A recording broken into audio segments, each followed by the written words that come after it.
First of all, I'm blessed. Siyempre parang hindi pa rin ako makapaniwala na kahit pa paano nabigyan ako ulit ng chance na mapaglaro ulit sa PBA. And now with Terra Firma and kasama ko sila Brent and some of my teammates before. Nabanggit mo ngayon dati yung visit mo sa iyo na may familiarity ka na with some of the people. Actually, it's really good. Especially yung sa team namin kasi lahat parang medyo bata yung age. So parang nandoon pa rin sa college yung idara ng mga players ngayon sa Terra Firma. And I'm really glad dun sa ganong situation kasi lahat kami parang magkaka-vibe lang. Mas madali namin maintindihan yung isa't isa. What did you bring to the team as anyone? Like what I always say, whenever maglalaro ko sa isang team, I'm gonna try to help as much as possible. May it be on the court, off the court, nasa bench man ako.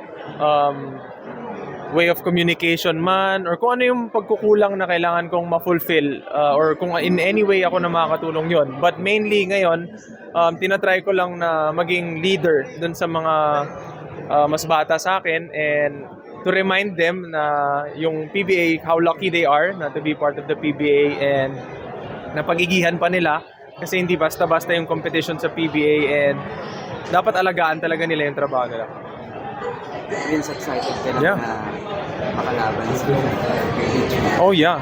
First of all, excited ako na makapaglaro ulit sa PBA and then syempre yung kapatid ko bonus na lang yon kasi never kami talaga nagkaroon ng chance na mapunta sa magkaibang team na magkalaban talaga kami kasi ever since bata kami pinalaki talaga kami na as much as possible magkakampi kami palagi. Kasi at the end of the day magkapatid kami and then now magkakaroon ako ng chance na makalaro siya in a different team. Super excited with that and syempre yung family ko rin excited. Pinag-uusapan na nga namin kung anong susuotin nila kapag naglaban yung Phoenix and Terra Firma, kung sino i-cheer nila eh. Baka magkasamaan ng loob eh. Wala mo ng pamilya. Wala mo ng pamilya. Yes.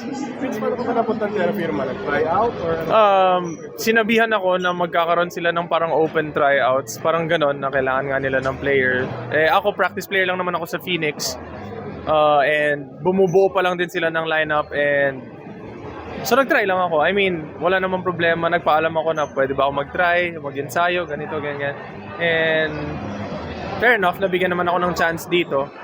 Siyempre, grateful ako and thankful ako siyempre sa Phoenix for giving me the opportunity to practice and to grow and to stay in shape for the past year and a half with them.